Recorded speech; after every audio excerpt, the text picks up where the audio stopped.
অগ্নি পুতং প্রজাপতি অগ্নি সাহা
আসছে চিনতে পারো নাকি?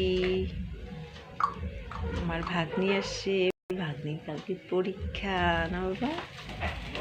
ভাগ্নি কালকে পরীক্ষা, কালকে ভাগ্নি মামা বাড়ির থেকে পরীক্ষা দিতে যাবে না বাবা? পরীক্ষা, ও আসছে কালকে মামা বাড়ি থেকে স্কুলে যাবে, তাই না বাবা? বই পড়ছো?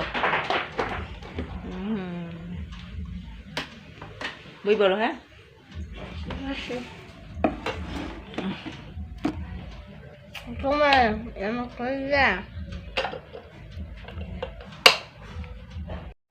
তো শুভ সন্ধ্যা বন্ধুরা, তোমরা সবাই কেমন আছো? আশা করি ভালো আছো। আমি আছি, মোটামুটি ভালো আছি। যাই হোক, রেডি হয়ে গেলাম। এখন এই যে অন্নপ্রাশন বাড়িতে যাচ্ছি। মানে যেতে ইচ্ছে করছে না, না গেলেও তো চলবে না, তাই না?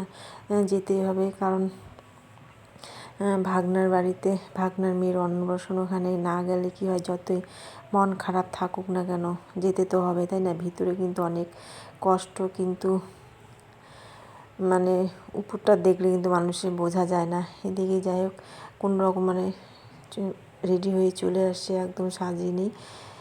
যাই হোক, আসছি উপরে, সবার সাথে কথা বলছি, হাসাহাসি করছি। এখানে মেয়ে আর ভাস্তি বসে আছে, এখানে জায়েদের সাথে আসছি। আর আমাদের আস্তে আস্তে কিন্তু অনেক রাত হয়ে গেছে, প্রায় 9:30টার কাছাকাছি। মানে আসবো কি আসবো না এইভাবে ভাবতে ভাবতে পরে আমার দিদিদের কাছে ফোন করলাম যে দিদি তোমরা গেছো নাকি? বলছে না, যায়নি। যাই হোক, পরে সবাই একসাথে আসলাম, এসে এখানে যে একটু বসে তারপরে খাওয়া দাওয়া করলাম। খাওয়া দাওয়া করে এখন বাড়ির দিকে রওনা দিচ্ছে। আর রান্নাগুলো কিন্তু ভীষণ ভীষণ টেস্টি হয়েছে। রান্নাও করেছে হচ্ছে ডাল, মাছ, মাংস, চাটনি, তারপরে হচ্ছে কাঁঠাল চিংড়ি, পাবদা মাছের ঝাল করেছে, যাই স্যার অনেক কিছু করেছে। আর এখানে আমার এই যে ভাগনা, এই ভাগনার মেয়ের অন্নপ্রাশন। যাই হোক, ভালোই লাগলো। দেখো, ভাগ্নে একটু আমার সাথে একটু মজা করলো। আর এটা হচ্ছে তোমাদের দাদা ভাইয়ের বন্ধু, এই আজকে মারা গিয়েছে, কালকে রাত্রেবেলা আসছে, এসে মানে সকালবেলা মানে বাইরে সকালবেলা ব্রেকফাস্ট করে মানে বাইরে গেছে। ছেলেরা তো জানে আসলে আর বাড়িতে কই থাকে, তাই না? এসে দেখো ছুটিতে আসছে, মাত্র এক রাত ফ্যামিলির সাথে কাটিয়েছে। তারপরের দিনই তোমাদের দাদা ভাইয়ের বন্ধু মারা গেছে। বাড়ি হচ্ছে কামাখ্যাগুড়ি। এই দাদা ভাই আমাদের বাড়িতে আসছিল, তার ফ্যামিলিকে নিয়ে আসছে। অনেক ঘোরাঘুরি, অনেক মজা করেছি দাদা ভাই ফ্যামিলির সাথে। যাই হোক, আমিও গিয়েছি ওদের বাড়িতে। মানে ঘটনাটা শোনার পরে মানে আর ভালো লাগছে না, অন্নপ্রাশন বাড়িতেও ভালো লাগছিল না। যাই হোক, তারপরে সকালবেলা ফিরে এলাম। মানে সারা রাত ঘুমাতে পারিনি, মানে শুধু দাদা ভাইয়ের ফ্যামিলির কথা মনে পড়ছে, দাদা ভাইয়ের কথা মনে পড়ছে। তোমাদের দাদা ভাইয়ের সাথে একসাথে ডিউটি করে, ফোন করলে বলে যে কথা বলবা নাকি? আমি যে না বলবো না। বলো না। তোমাদের দাদা ভাই আমাকে বলে, যাই দাদা ভাইয়ের সাথে অনেক গল্প করতাম। মানে তোমাদের দাদা ভাই কী করে না করে ওগুলো আমাকে নালিশ দিত, আমিও নালিশ দিতাম। দাদা ভাইকে বলতাম, হ্যাঁ তোমাদের দাদা ভাই এরকম। যাই হোক, এই কথাগুলো আর কাকে বলবো। আর তোমাদের দাদা ভাই আর এই দাদা ভাই একসাথেই ডিউটি করে, মানে ডিফেন্সে চাকরি করে। দাদা ভাই এক ছেলে পুচকুসোনা ক্লাস 4 অথবা 5-এ পড়ে। দেখো তো, আর ওর বাবার কাছে কত কি আবদার করতো। আর একটা বাচ্চার কিন্তু যতই ফ্যামিলির সবাই থাক, বাবা মা ছাড়া কিন্তু কেউ তাদের আবদারগুলো পূরণ করতে পারে না। হ্যাঁ, সবাই পূরণ করে, ছোট আবদারগুলো পূরণ করবে, তাই না? একটা বড় আবদারগুলো কিন্তু বাবা মার কাছেই করে, তাই না? এদিকে বিছানা গোছা কমপ্লিট হয়ে গেল, আর এই চাদরটা উঠিয়ে রাখলাম। নতুন তো আর মানে ভালো লাগছে না। যাই হোক, উঠিয়ে রাখলাম। একটা পুরনো বেডশিট পেতে দিলাম। এখন এই রুমে চলে এলাম, আর এই তো বিছানাটা করে নিয়েছি। মানে সমস্ত যেগুলো জামা কাপড় গোছানো হয়নি, জামা কাপড়গুলো এই ঘরে নিয়ে এসে এখন একে একে গুছিয়ে রাখছে। এখন মানে জামা কাপড়গুলো মানে যেখানকার জামা সেখানেই এখন রেখে দিব। তাই বন্ধুরা, আজকে আমি ভাবছি, মানুষ বেঁচে থাকলে মানুষের মনে কত হিংসে, কত এটা আমার ওটা আমার, মানে কত কি, তাই না? বেঁচে থাকলে, এখন মরে গেলে সব কিছুই শেষ, তাই না? তাই ভাবি মানুষের সাথে হিংসে করে মানে সম্পত্তি এটা আমার ওটা আমার করে কোনো লাভ নেই, তাই না? মরে গেলে আর কিছুই যাবে না সাথে। দাদাভাই যে চাকরি করে, এত বাড়ি গাড়ি, যাই হোক এত কিছু করেছে, এগুলো কি দাদাভাই নিয়ে যেতে পেরেছে? আর এদিকে রান্নাঘরটা মানে গ্যাসের টেবিল মুছে নিলাম। আর এখানে যে বেসিংয়ের মধ্যে সমস্ত বাসন রেখেছি, এগুলো এখন একে একে মেজে নিব। আর মনের মধ্যে যতই কষ্ট থাকে, এই কাজগুলো তো করতে হবে, তাই না? আর সময় তো যাচ্ছে, তাই না? সময়ের সাথে সাথে তো এই কাজগুলো করতে হবে, কারণ সময়ের সাথে সাথে এই কাজগুলো না করলে আবার কখন পুজো দেব, কখন রান্না করব, কখন তাদেরকে মানে বাবা মা ননদ মেয়ে ভাগ্নি ওদেরকে কখন তাহলে খেতে দেব। এর জন্য সময়ের সাথে সাথে এই কাজগুলো করে ফেলছি, আর না হলে তো ঘড়ির কাঁটা ঘুরতেই থাকবে।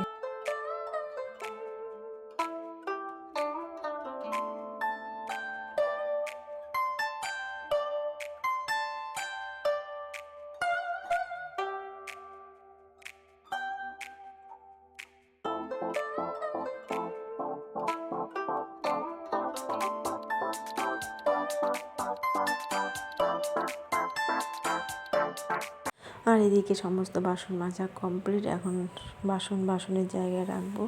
কিছু বাসন এই ঘরে রাখবো, কিছু বাসন ডাইনিং রুমে রাখবো।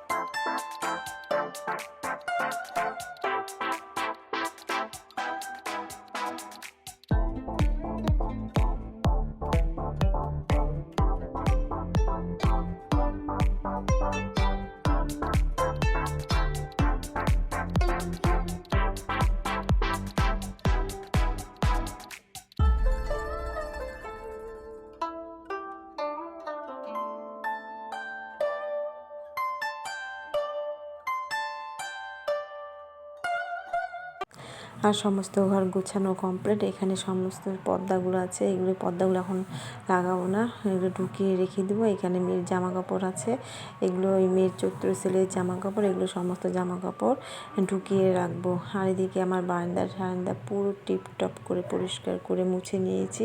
আর এই ডাইনিং মানে টি টেবিলটা ভালো আজকে মানে সার্ফ দিয়ে ব্রাশ দিয়ে ধুয়েছি, কারণ কাচের টেবিলটা টি টেবিলটা প্রতিদিন মানে মোছা হয় না, নষ্ট হয়ে যাবে, এই জন্য এই প্লাস্টিকের টি টেবিলটা এখন ইউজ করব।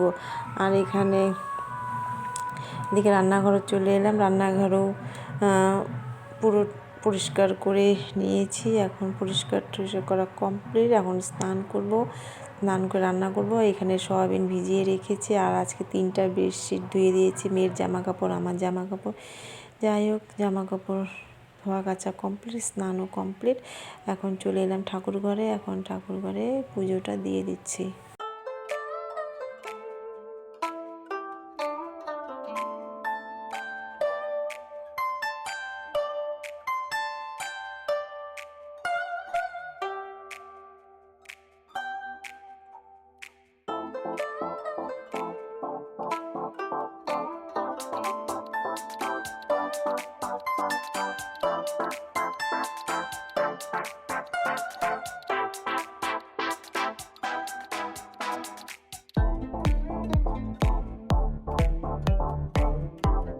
ভগবানের কাছে প্রার্থনা করছি, দাদাভাই যেখানে থাকুক ভালো থাকুক, সুখে থাকুক। যাই যে মরে যায় সে তো অনেক সুখী, কিন্তু যে বেঁচে থাকে তার সারা জীবন কত যে কষ্ট একমাত্র তারাই জানে। হয়তো দাদাভাইয়ের কপালে এটাই লেখা ছিল, তাই দাদাভাইয়ের সাথে এটাই হয়েছে। আর এটাও ঠিক, আমি মানুষের উপর যতই রাগ করি না কেন, যতটা রাগ করি ততটা কিন্তু ভালোবাসি। আর দেখবে একটা সংসার করলে কিন্তু সবারই প্রয়োজন হয়, তাই না? কিন্তু একসাথে থাকতে গেলে সবার মধ্যে একটু ঠোকাঠুকি, একটু রাগ অভিমান থাকে। তাই বলে যে কাউকে ভালোবাসি না এটা কিন্তু নয়। এদিকে যাই হোক, পুজো দেওয়া কমপ্লিট হয়ে গেল। এদিকে এখন রান্নাঘরে চলে এলাম।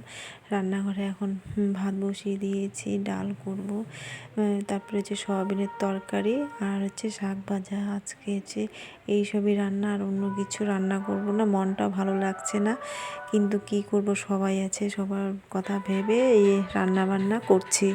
এখানে আমার রান্না রেডি। এখানে পাতলা করে মসুর ডাল করলাম, আর হচ্ছে এখানে সয়াবিনের তরকারি, আর এখানে হচ্ছে আলু ভাজাটা মা সকালবেলায় বানিয়েছে, কারণ ভাগ্নি স্কুলে গেছে, ভাগ্নি টিফিন করে দিয়েছে। এখানে ভাত করেছে, ভাত এখানে 2 ধরনের ভাত, একটা মোটা চালের ভাত আর একটা হচ্ছে চিকন চালের। আর আজকে মানে কালকে তোমার দাদা ভাইয়ের বন্ধু মারা গেছে, পরশুদিন রাত্রেবেলা ছুটিতে আসছে, সকালবেলা ব্রেকফাস্ট করে তারপরে হচ্ছে একটু বাজারে গেছে, তাই না? ছেলে মানুষের সাথে আসলে বাড়িতে কই থাকে, আর আসলে খাওয়া দাওয়া করে বেরিয়ে পড়ে। দাদাভাই গাড়ি নিয়ে বাজারের দিকে গেছে, তারপরে দাদাভাই অ্যাক্সিডেন্ট হয়ে মারা গেছে। তারপরে তোমাদের দাদাভাই কালকে আমাকে ফোন করে বললো, শুনে মনটা ভীষণ খারাপ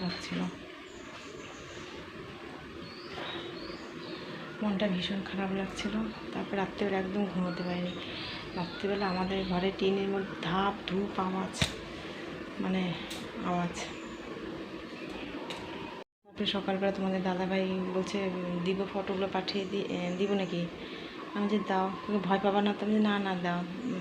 ফটো পাঠিয়ে দিল, দেখলাম, বাবা মাকেও দেখলাম, মানে দেখালাম। যাই হোক, তারপরে আর কি, কাজকর্ম তো করতে হবে, তাই না? কাজকর্ম করতে লাগবে, আর পেট তো মানবে না, তাই না? পেট মানবে না, কে মারা যাক, পেট কিন্তু সময় হলেই খাওয়ার লাগবেই। আমার তো একদমই খেতে ইচ্ছে করছে না, কারণ সকালবেলা একটা রুটি খেয়েছি, এসে মা বানিয়েছে, কারণ এসে ননদ আসে, ভাগ্নি আসে, ননদের মেয়ের পরীক্ষা, এখান থেকে মানে সকালবেলা মা রুটি বানিয়েছে, ওখান থেকে একটা খেয়েছি। তারপর ঘরের কাজকর্ম করে রান্নাবান্না করলাম, পুজো দিলাম। এই কাজকর্মগুলো তো করতেই হবে, মন খারাপ হলো কি না হলো কি। এদিকে আজকে রান্না দেরি হয়ে গেল। বাবা মা ননদ ভাগ্নি সবারই স্নান হয়ে গেছে, ওরা ঘরে শুয়ে আছে, টিভি দেখছে। আমার এদিকে রান্না শুধু 7টা হলেই হয়ে যায়। যাই হোক, ওরা ঘরে শুয়ে আছে, টিভি দেখছে, ওদের সবারই স্নান হয়ে গেছে। রাতে রান্না করে ওদেরকে খেতে দিই। আর দেখবে কতগুলো এমন পরিস্থিতি আসে, না কাজ করতে ভালো লাগে, না রান্না করতে ভালো লাগে, তাই না? একা হলে তো রান্না করতামই না, কিন্তু আমি তো একা না, তাই না? আমার সাথে আমার ফ্যামিলি আছে, ওদের জন্য মানে রান্নাটা করতেই হবে, মন খারাপ হলেও কি না হলেই কি। এই হচ্ছে ব্যাপার। একা হলে রান্না করতাম না, যখন মন চেত তখন হয়তো করতাম, এমনকি করতাম না। আর এদিকে আমার রান্না রেডি, এখন সবার জন্য ভাত রেডি করছি, মানে বেড়ে নিচ্ছি। আর এদিকে মেয়েকে রাখছি, বাবা ভাত রেডি করেছি, এসে নিয়ে যাও। তারপর মেয়েকে বললাম যে বাবা ঠাম্মিকে ডাকো, ঠাম্মিকে ভাত নিয়ে যেতে বলো। আর আজকে খাওয়া দাওয়া করে একটু রেস্ট করব, শুধু খাওয়ার বাসনগুলো মেজে নিব। কড়াইটা আজকে আর মাজবো না, কারণ মাজার শক্তি নেই। যাই হোক, কড়াইটা বেসিংয়ে রেখে দিলাম, যদি মা মাজবে, না মাজলে কালকে সকালবেলা মেজে নিব। আর এদিকে সবার রেস্ট হয়ে গেছে, ননদাই বাড়িতে যাচ্ছে, মা একটু আগিয়ে দিতে যাচ্ছে। আর বন্ধুরা, তোমরা এইভাবেই পাশে থেকো।